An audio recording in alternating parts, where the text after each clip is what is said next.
오늘 우리 앞사람 옆 사람들의 우리에게 메리 크리스마스로 인사하겠습니다. 메리 크리스마스. 예. 이번 돌아오는 금요일 우리 예수님 탄생한 날을 기념하는 성탄절인데 우리 미리 했으니까 미리 크리스마스 되겠습니다. 메리 크리스마스. 해피 메리 크리스마스 되길 바랍니다. 예수님이 이 땅에 오신 날을 우리가 탄생이란 말을 쓰는데요.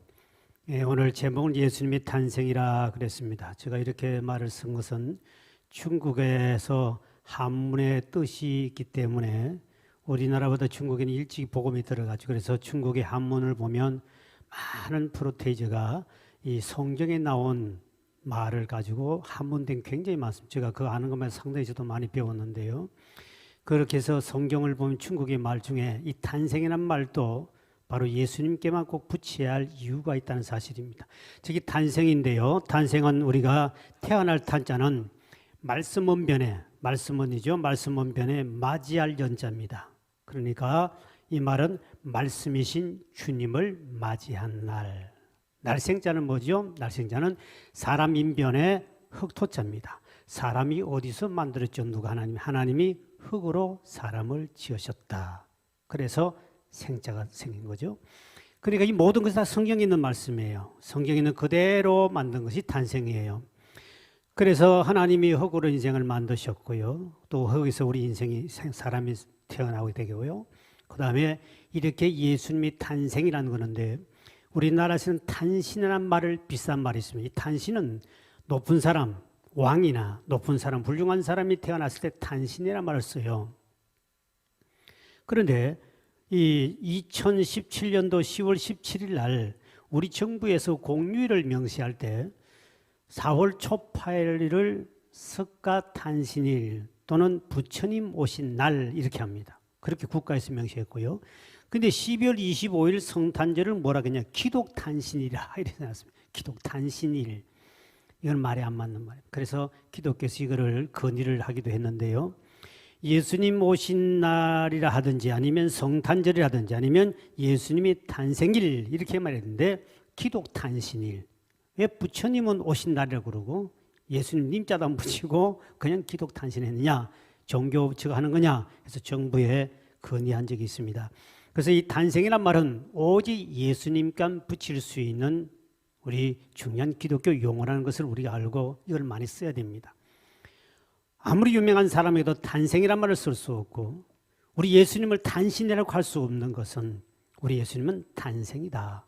이거는 바로 성경적이고 의미가 있기 때문에 그래서 우리 예수님은 이 땅에 오는 만왕의 왕, 이 세상의 왕들은 탄신이라지만 우리 예수님은 왕보다도 만왕의 왕이시고 우주 만물을 만드신 하나님이시기 때문에 그분이 이 땅에 오실 때는 기본이 다르다는 거죠. 하늘의 천체에는 이상한 별이 뜨고 하늘의 별들이 움직이기 시작하지요.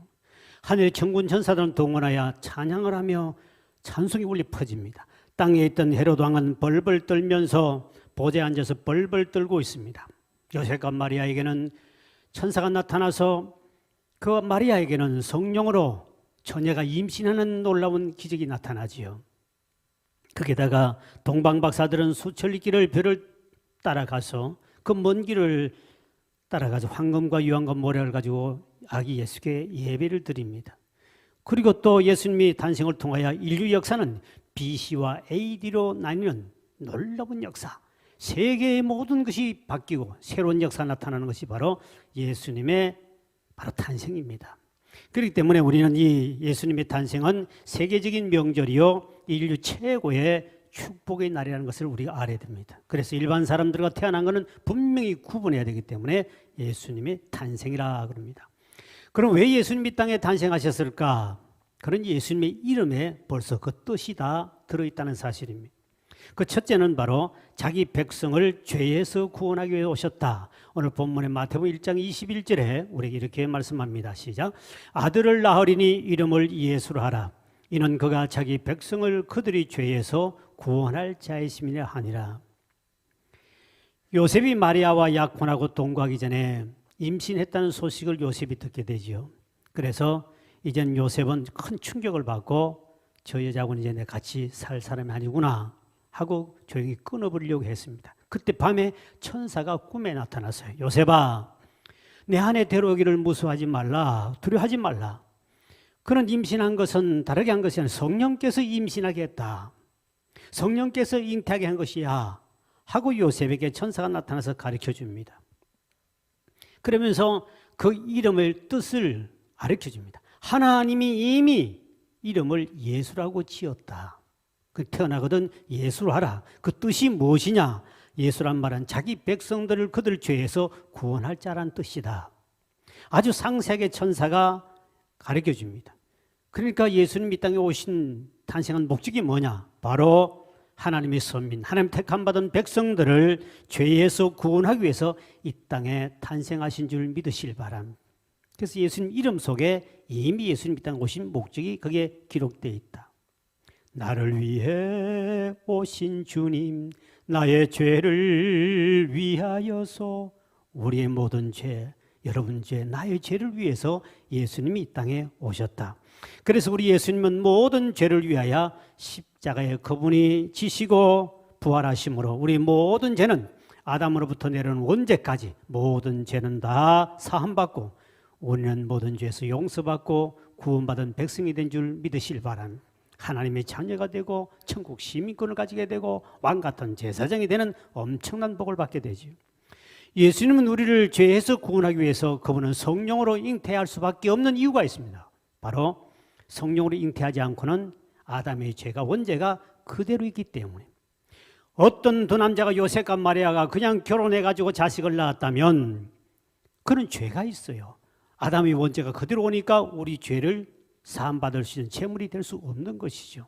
그래서 성령으로 잉태할 수밖에 없는 이유가 바로 예수님은 죄 없이 태어나야만이 우리 인류의 죄를 대신하여 십자가에 돌아가셔서 그 죄값으로 우리가 예수 십자가를 통해 우리 죄값을 다 치러주기 때문에 그래서 성령으로 잉태할 수밖에 없다. 그러니 혹시 처녀가 임신해가지고 본인이 나 성령으로 잉태했다. 그는 정신 나간 여자겠죠. 그래서 성령으로 잉태할 수밖에 없는 것은 우리 죄에서 구원하기 위해서 예수님이 오셨기 때문에 그래서 그분은 죄 없이 태어나야 되기 때문에 성령으로 잉태된다. 두 번째는 예수님이 탄생한 이유는 임마누엘 되기 위해서 오셨습니다. 자, 오늘 본문의 23절에 이렇게 말씀하고 있죠. 시작. 보라, 처녀가 잉태하여 아들을 낳을 것이요 그의 이름은 임마누엘이라 하리라 하셨으니 이를 번역한즉 하나님이 우리와 함께 계시다 함이라. 천사가 요셉에게 나타나서 이사야 7장 14절에 이미 이사야가 예언한 말씀이죠. 보라, 처녀가 잉태하여 아들을 낳을 것이니 바로 그 이름을 임마누엘이 하라. 그 임마누엘 뜻도 그게 본문 해석해 주기를 하나님이 우리와 함께 계시다 함이라. 예수님 왜 탄생하셨죠? 바로 우리의 인간의 몸을 입고 이 땅에 오신 것은 바로 우리와 함께 하시기 위해서 오신 줄 믿으실 바랍니다. 그렇기 때문에 여러분, 우리가 때로는 부모로부터 버림을 받을 수 있고 때로는 남편과 아내와 자식을 통해서 우리가 버림을 받고 사람으로부터 버림을 받을 수 있지만 우리 주님이 이 땅에 오신 목적이 바로 뭐냐? 저와 여러분은 버리지 않고 영원한 천국까지 여러분을 함께 할 줄 믿으실 바랍니다. 이사야 41장 10절에도 이렇게 말씀하고 있죠. 시작. 두려워하지 말라. 내가 너와 함께 함이라. 놀라지 말라. 나는 내 하나님이 됨이라. 내가 너를 굳세게 하리라. 참으로 너를 도와주리라. 참으로 나의 오른손으로 너를 붙들리라. 여기 보니까 내가 너와 함께 함이라. 예수님 마지막에 마태복음 28장 20절에 이렇게 우리에게 약속했습니다. 시작. 내가 너에게 분부한 모든 것을 가르쳐 지키게 하라. 볼지어다 내가 세상 끝날까지 너희와 항상 함께 있으리라 하시니라. 세상 끝날까지 함께 해주겠다. 내 너를 떠나지도 않으리라. 내 너를 버리지도 않으리라. 약속하셨던 주님 그 약속을 지키사 이후로도 영원토록 나를 지키시리라. 확신하네. 확실히 믿기를 주의 이름으로 축원드립니다. 확실하게 주님이 우리는 마지막 죽는 순간까지만 아니라 첫 천국 가서까지도 영원히 우리와 함께 하신다고 약속했습니다. 그분이 바로 태어난 목적이 바로 임마누엘이라는 이름 속에 들어가 있다는 겁니다. 그러면 우리가 이 시대에 오늘 우리들은 이 시대에 어떻게 성탄절을 보내야 하는 것인가? 첫째는 동방 박사들처럼 하나님께 예배를 드립니다. 그래서 우리 성탄절 예배를 꼭 드리지요. 예배를 드립니다. 동방 박사들은 선물을 가지고 아기 예수께 가서 바로 경배를 했다는 사실입니다. 동방 박사에 대한 연구는 아직도 계속되고 있습니다. 근데 영국 성공에서 지난번에 동방 박사가 여자였을 것이라고 이렇게 말했습니다. 우리 충격적인 이야기인데요. 성경에는 동방 박사가 남자냐 여자냐는 말하지 않습니다. 그런 많은 역사학자들을 보면은 이 연구가 나오는데 동방 박사가 원래 4명인데 3사람 이름은 정확하게 밝히고 있는데, 근데 그것도 이제 역사적으로 이렇게 뭐 전해오는 말이기 때문에 알 수 없습니다. 여러 가지 이제 연구가 되고 있습니다. 재밌는 것은 우리나라 사람들은 거의 다 동방 박사를 어레이 생각하기를 남자라고 그러고 추측만 하고 믿고 살아가요. 근데 이것은 이제 연구한 사람들이 이 여자라고 이야기가 나왔습니다. 이제 왜 우리나라 사람들은 이 남자라고 하는 그걸 갖고 있느냐 하면, 동방 박사들이 아기 예수께 갔을 때 유황과 몰약과 그거를 선물을 가지고 갑니다. 황금하고 3가지 선물을 가지고 왔는데, 그래서 우리나라 사람들은 선입관이 뭐가 있냐니까, 만약에 여자가 갔더라면 선물이 다를 거라는 거죠. 우리나라 사람이 만약에 아기 예수가 탄생했을 때 갔다, 여러분 자녀가 누가 태어나면 가면 뭘 가지고 가죠? 기저귀 사가고요. 그 다음에 미역 가서 청소해주고 미역국을 끓여줬다, 기저귀를 사갔다 그러면 분명히 여자라고 알겠는데, 우리나라 사람은 무조건 남자라고 믿습니다. 어떻든 재미있는 이야기고요. 중요한 것은 이 동방 박사라는 것이 그때 당시에 이 헬라의 원어에 보면 마고이라는 말인데요. 이 마고이가 뭐냐면 점성사, 마술사, 때로는 이 주술사라는 뜻입니다. 그러니까 유대인들은 이런 마술사, 점성사, 주술사는 이방인들이에요. 이방신을 믿는 사람들이에요. 이 사람은 그리스도인들이 아닙니다. 그래서 굉장히 싫어했죠, 유대인들은. 동방박사는 굉장히 싫어하거든요. 마술사나 주술사나. 근데 이 성경에 보면 이 마고이란 헬라 원어가 곳곳에 많이 나옵니다. 똑같은 동어로 쓰는데 이게 동방박사예요. 근데 이제 중요한 것은 이 동방박사들이 아기 예수께 가장 먼저 알고 가서 경배했다는 사실입니다.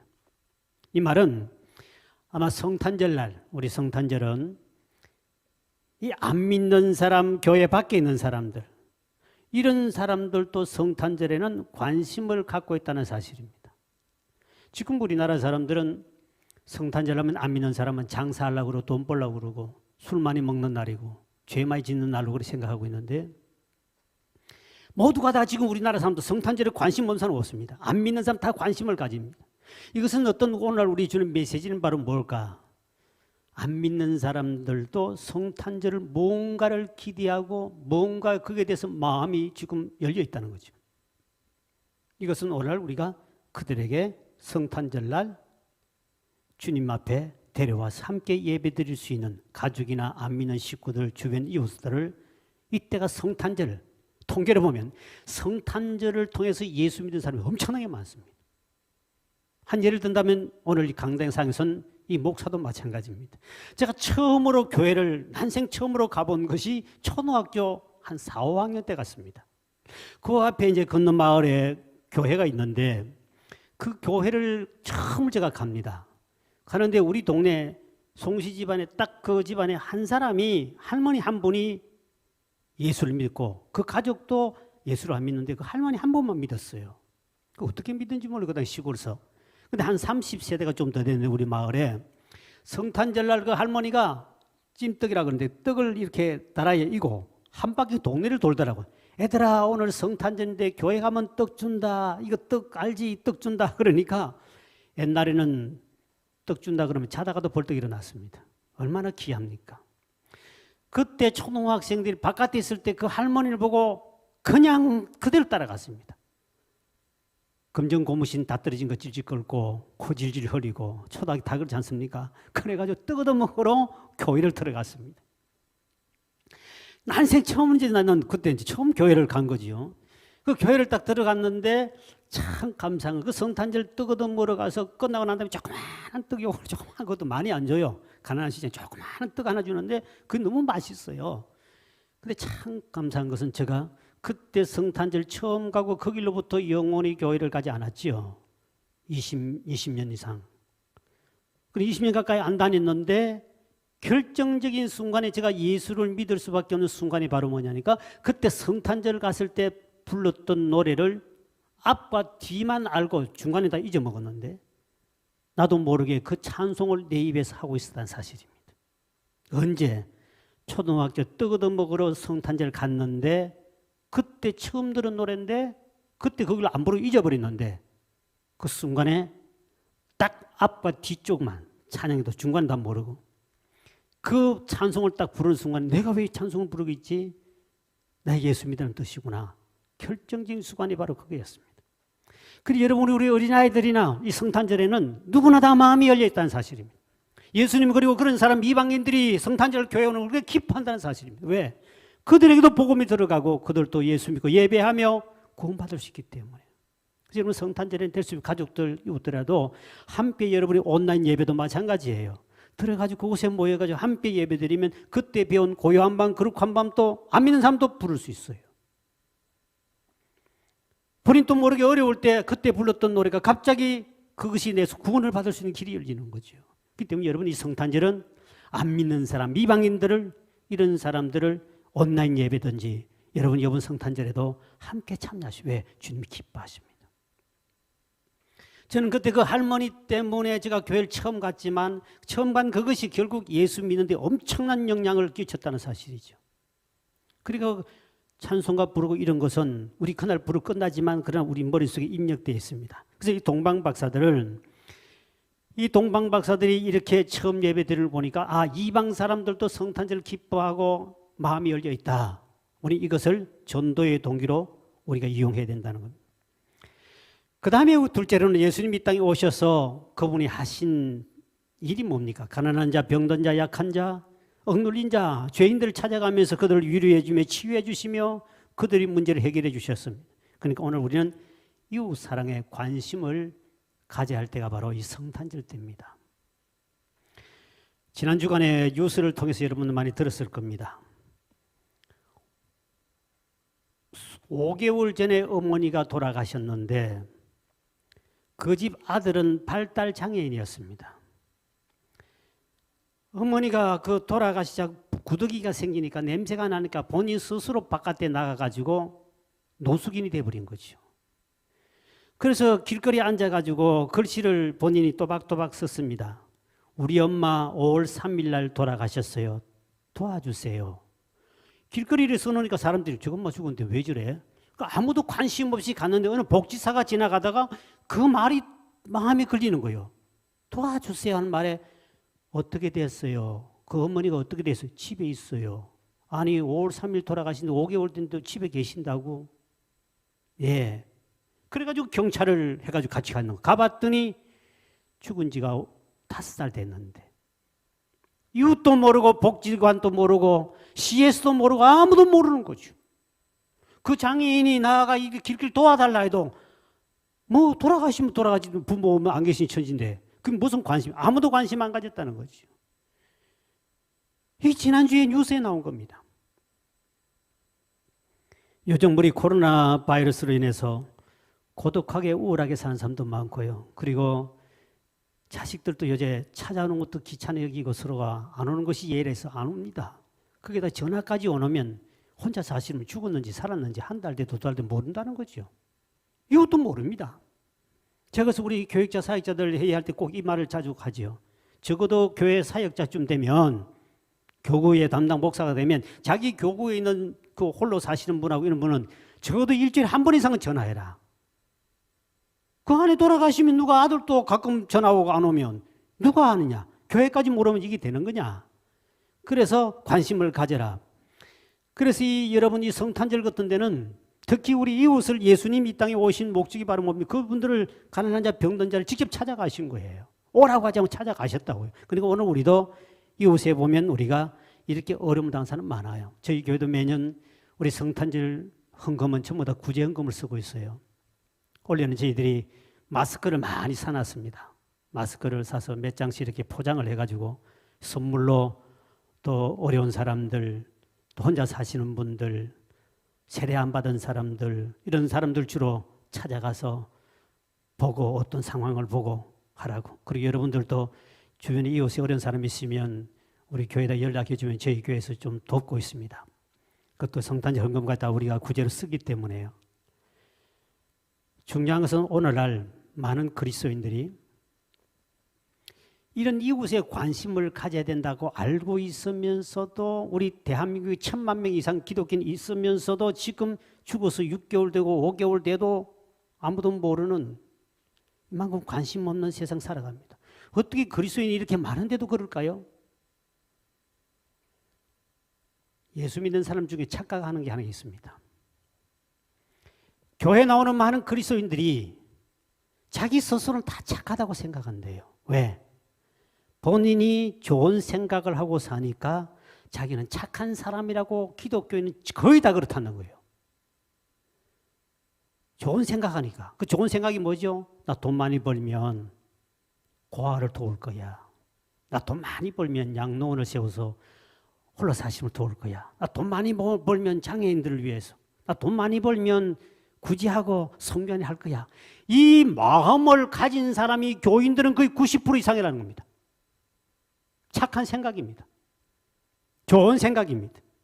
좋은 생각, 착한 생각이 그 사람이 진짜 착한 사람이냐는 겁니다. 그런데 우리 주변에 가난한 자, 헐벗고 사는 사람들, 어려움 당한 사람들 보면서 저 인간 좀 더 노력하면 되지 왜 저렇게 살아? 저 사람 왜 저렇게 살아? 가난하게 살아? 집에 가서 좀 저가게 살지. 이렇게 그들을 비난하는 것을 좋아하면서 막상 그들을 위해서 예수님처럼 찾아가셔서 그들을 물질로 도와주고 옷을 벗어주고 사는 사람이 몇 명이 있느냐는 겁니다. 성탄절날 구제헌금 좀 하자 그래도 그거 돈 많은 돈 10만 내는도 벌벌벌벌 떨면서 그러고는 생각은 착한 사람이에요. 그리고 자기도 착한 사람이라고 살고 살아요. 왜? 내 생각이 착하니까. 생각이 착한 사람은 좋은 사람 아닙니다. 삶이 나쁜 사람이에요. 이 오늘 그리스도인들 중에 엄청나게 많다는 거죠. 그러니까 사회가 이렇게 5개월 간에 죽어도 아무도 모르는 거죠. 관심도 없는 거죠. 우리가 이웃을 한 번도 안 찾아가잖아요. 헌금하는 거 구제하는 거 벌벌 떨잖아요. 이거는 착한 사람이 아니라 악한 사람이죠. 그리스도인 중에도. 그러니까 세상은 변화가 안 되고 욕을 교회에서 성도들이 먹을 수밖에 없는 거죠. 생각만 착한 사람 되지 마시고 삶을 착하게 사는 우리 모두가 되길 주의 이름으로 축복합니다. 여러분, 불의의 교통사고로 세상을 떠났던 고 김우수 씨의 이야기입니다. 이분은 태어나자마자 부모에게 버림을 받고 고아를 자라요. 그러다가 본인은 초등학교를 갔지만 그 초등학교 내는 돈, 공납금을 내는 돈이 없어서 학교를 그만둬요.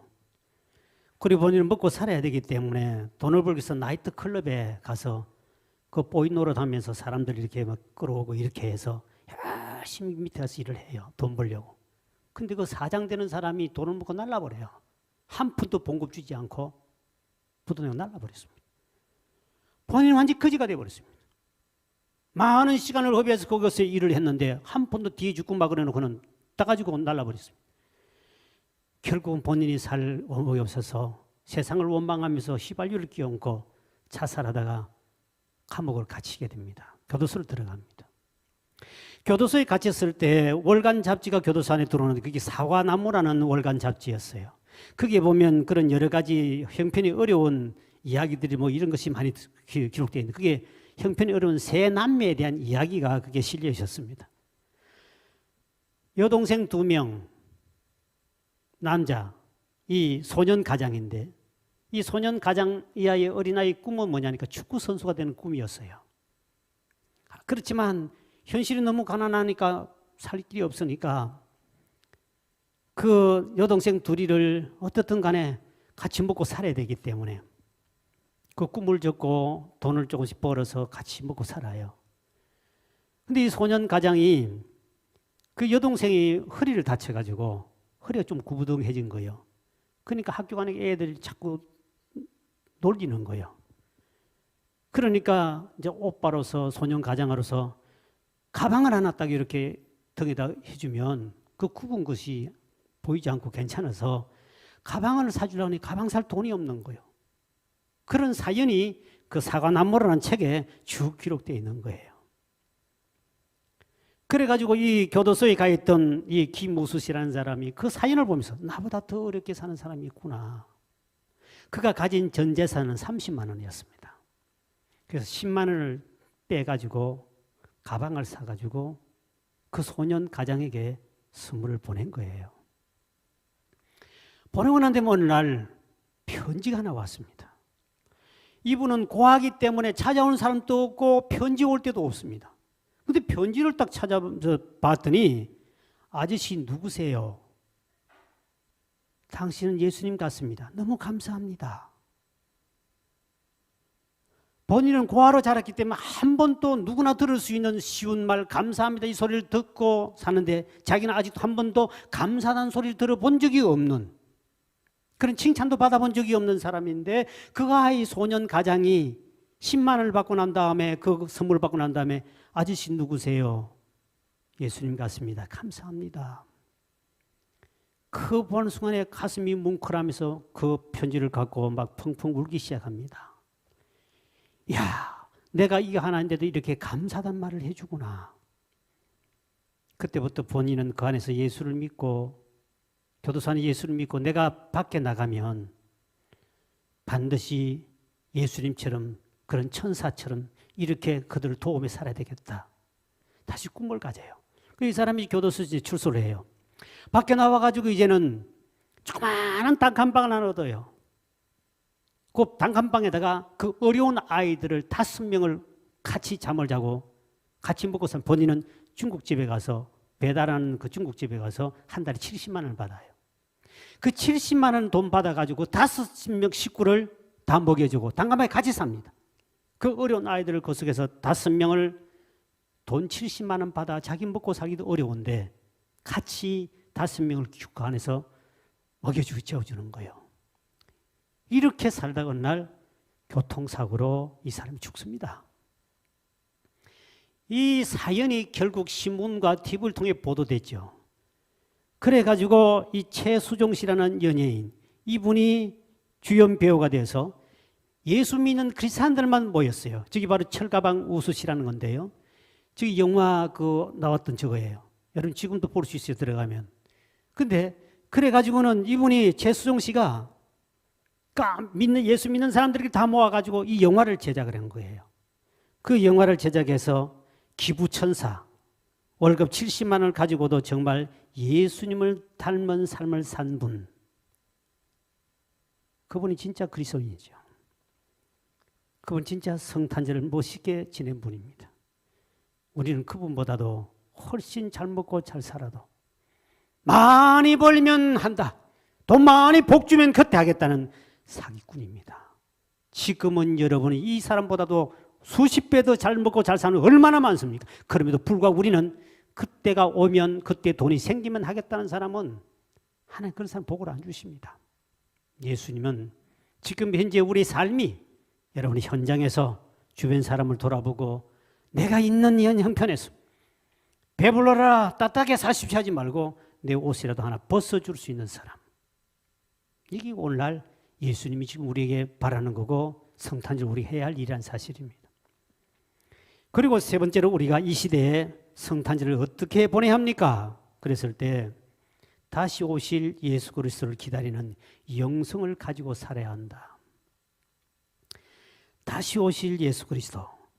이미 예수 믿고 구원받은 저와 여러분은 초림 예수 성탄보다는 다시 오실 예수 그리스도를 기다리는 영성을 갖기를 주의 이름으로 축원드립니다.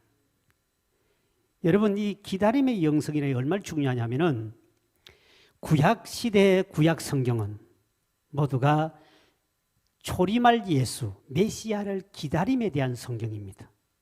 그리고 구약 시대의 모든 성도들은 하나님의 백성들은 신약의 메시아가 오기를 기다렸습니다.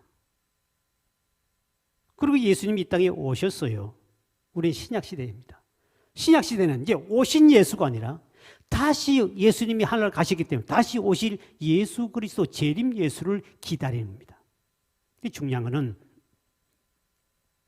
기다림의 영성의 문제입니다. 구약시대 이스라엘 백성들이 그렇게 메시아 오기를 기다리고 그들이 믿는다 그러면 기다린다 하면서도 막상 메시아가 이 땅에 왔을 때는 알아보지 못하고 그 메시아를 십자가에 처형 죽인 사람이 이방인이 아니요, 우상 숭배하는 사람이 아니요, 하나님 믿는 그들이 메시아를 기다린 그들이 예수를 죽였다는 슬픈 이야기입니다. 무엇이 잘못됐지요? 그들의 기다림 영성이 없었던 것이죠. 오늘 저와 여러분들이 살아갈 때 성탄하신 예수를 정말 영성으로, 정말 기다림의 영성을 충만하게 기다리다가 그 예수를 만났던 한 대표적인 인물이 신약의 시몬이라는 사람입니다. 시몬이라는 사람은 누가복음 2장 25절에 28절에 이렇게 우리에게 말씀하고 있습니다. 시작. 예루살렘에 시몬이라 하는 사람이 있으니 이 사람은 어렵고 경건하여 이스라엘의 위로를 기다리는 자라. 성령이 그 위에 계시더라. 그가 주의 그리스도를 보기 전에는 죽지 아니하려 하는 성령의 지시를 받았더니 성령의 감동으로 성전에 들어가매 마침 부모가 율법의 관례대로 행하고자 하여 그 아기 예수를 데리고 오는지라. 시몬이 아기를 안고 하나님을 찬송하여 이뤘다. 시몬이라는 사람은 어떤 사람 나오죠? 그는 어려운 사람이었습니다. 그는 철저하게 진짜 경건하게 산 사람이었습니다. 세상에 전혀 때가 묻지 않는 사람입니다. 그는 성령님이 음성을 듣고 성령과 교통한 사람이었고 그는 메시아인 예수를 기다리는 영성을 갖고 있는 사람이었습니다. 성령께서 너는 죽기 전에 메시아를 만나게 된다. 그러고 어느 날 성령께서 성전으로 가라. 네가 기다리는 그렇게 사모하는 그 아기 예수, 성탄하신 그 예수 메시아를 네가 만나게 될 거야. 성령의 음성을 듣고 갔더니 아기 예수를 처음으로 맞이하고 그분을 바로 알아보고 하나님께 찬양을 드렸더라 그랬습니다. 시몬을 제외한 모든 그 시대에 그 이후에 그 전에 있는 사람들 보십시오. 수많은 사람이 메시아 오기를 그렇게 기대한다고 했지만 그들은 세상에 파묻혀 살았습니다. 그들은 마음으로는 그렇게 믿는다고 그러고 해놔놓고는 그들의 영성이 세상에 다 팔려있는 상태이기 때문에 메시아를 알아보지 못했던 거지요. 다시 오실 예수 그리스도, 재림하신 예수가 이 땅에 오셨을 때 우리는 과연 예수를 알아볼 수 있을까? 저는 두렵습니다. 저 자신도 여러분의 믿음을 볼 때도 저는 담임 목사로서 두려워요. 왜? 예수님께서 이런 말씀하셨습니다. 초림할 때만 그런 것이 아니라 내가 재림할 때도 말세 마지막 때 참 믿는 자를 보겠느냐. 많은 사람이 노아 때와 그리고 롯의 때와처럼 먹고 마시며 시집가며 믿는다는 이름을 걸쳐놔놓고 교회는 왔다 갔다 하지만은 그 기다림에 대한 영성이 없이 성령 충만한 삶을 살지 못하기 때문에 그때 제사장과 장로들과 서기관들 다 교회의 종교 지도자들이었습니다. 그 감투만 쓰고 그게 몸에 배였던 습관적으로 믿는 그 믿음을 가지고는 메시아가 와도 보지 못하고 그걸 알아보지 못했던 종교인이었죠. 말세가 되면 교회 안에 종교인이 엄청나게 많다는 거죠. 그래서 노아 시대도 보면 그 많은 사람 중에 하나님 믿는 백성이라 그러면서도 구원받을 백성은 노아 가정입니다. 롯의 그 땅에도 그 많은 사람들이 구원받은 사람이 많은 줄 알았는데 아브라함 보기도 구원받은 사람은 롯의 가정 일부였습니다. 의인 10명도 없었어요. 오늘 우리는 이 기다림에 대한 영성, 우리 시몬의 그 아름다운 영성을 본받기를 주의 이름으로 축원드립니다. 다시 오실 예수님을 이렇게 시몬처럼 기다리는 영성, 세상에 물들지 않고 노아처럼 구약시대 사람들처럼 예수님 당시에 있는 이스라엘 유대인들처럼 그들은 완전히 세상에 다 빠져 있었습니다. 오늘도 많은 사람들이 메시아 예수를 기다리고 재림할 예수를 기다리고 믿는다 그러지만 실제로 진짜 그 영성이 깨어있는 영성, 예수님 왔을 때 그 예수님을 바로 알아보고 그 예수님을 모실 수 있는 사람, 알아볼 수 있는 사람이 과연 몇 명이 될까? 주님은 극소수라고 성경 가르치고 있습니다. 노아의 때와 똑같다고 그랬습니다. 10,000명 중에 한 명이 아니라 10만 명 중에 예수님 중에 한 사람이 구원받을 수 있다는 것이죠. 우리는 그날에 오기 전에 우리 영성 충만의 주님 앞에 가면 다행이지만 예수님 오실 때 진짜 온 세상이 다 구약시대 사람들처럼 주님 와도 알아보지 못하고 종교인이 돼가지고 교회를 왔다 갔다 하고 직분을 가지고 대단한 것처럼 하지만 구약시대 여러분 예수님 당시에 제사장 서기관 장로들은 교회 안에 얼마나 귀한 직분을 가진 사람입니다. 그래도 예수를 못 알아봐요. 이게 두려운 거예요. 우리 신앙의 선조들은 가난하고 그렇게 핍박 있고 가난할 때라도 얼마나 그들의 믿음이 뜨거웠으면 항상 그들은 하늘을 쳐다보며 살았습니다. 곧 예수님이 오시는가? 핍박이 너무 많고 너무 가난하니까요. 이때 주님 오시면 안 됩니까? 끝까지 세상 앞에 무릎 꿇지 않고 복음을 지키며 산 사람이 얼마나 많습니까? 그래서 우리 신앙의 선조들이 그 어려울 때마다 핍박이 올 때마다 먼 하늘 이상한 구름만 떠도 내 주님 오시는가 고대합니다. 가실 때 다시 오마 하신 예수님 오주여 언제나 오시렵니까? 그분들은 신앙의 선조들은 그만큼 믿음이 뜨거웠습니다. 구름만 이상은 떠도 주님 오시겠구나. 그렇게 기다림의 영성이 충만했던 사람. 요즘에 누가 하늘 쳐다보고 사는 사람 봤습니까? 땅에 거 먹고 살기 바쁘게 사는 예수 믿는 사람이 얼마나 많습니까? 재림에 대해서 전혀 관심이 없습니다. 그래서 우리 기독교가 7세기부터 이 성탄절은 없어져야 된다. 7세기부터 예수 재림에 대한 것을 바꿔야 된다. 이 운동이 7세기부터 일어나기 시작했습니다. 그래서 성탄절 설교가 재림 설교로 점점 바꾸고 가는 거죠. 왜냐하면 성탄절은 처음 믿는 사람이나 안 믿는 사람에게는 예수가 왜 오셨는가 필요하지. 우리 이미 믿은 사람 우리에게는 성탄은 이미 끝난 거예요. 그분 때문에 우리는 이미 구원받은 백성들이에요. 이제는 우리가 다시 오실 메시아 재림할 예수 그리스도를 기다리는 그 영성을 가지고 살아야 그게 마지막 구원을 받는 사람인데 이 영성이 우리에게 있느냐는 겁니다. 이번 성탄절은 우리를 죄에서 구원하신 우리 주님께 감사 예배를 드리시고 그리고 우리 주변에 안 믿는 이방 사람들, 내 가족들 온라인이라도 함께 예배에 참여하십시오. 그리고 우리는 이웃을 또 하면 이웃에 무조건 하면 대문 두드리고 한번 찾아봐주고 어려운 사람 혹시 고독하게 사는 사람 없는가를 한번 살펴주십시오. 그리고 우리는 이미 믿은 사람들은 이 성탄절은 예수님께서 이 날짜를 정확하게 기록하지 않는 것도 예수님이 생일을 기록하지 않는 것도 탄생을 이렇게 타락할 줄 아셨을 거예요. 지금 성탄절이 가장 죄를 많이 짓는 날이 성탄절입니다. 가장 술이 많이 팔 날이 성탄절이에요. 가장 사건 사고 많은 날이 성탄절이에요. 경찰이 최고 힘든 날이 성탄절이에요. 곳곳마다 사고가 터지니까요. 그래서 우리는 성탄절의 의미보다 우리는 시몬처럼 다시 오실 예수 그리스도 재림 예수를 기다리는 그 영성으로 남은 생애를 정말 성령 충만히 살아가는 우리 모든 성도가 되길 주의 이름으로 축원드립니다.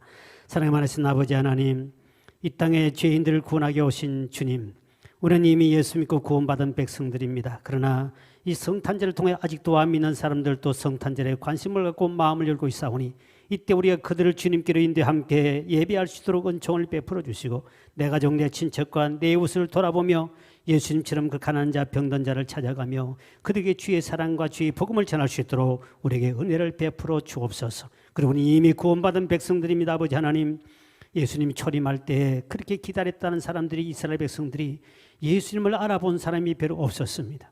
우린 다시 오실 예수 그리스도, 재림할 예수 그리스도 오실 때 우리가 예수님을 과연 알아볼 수 있을까?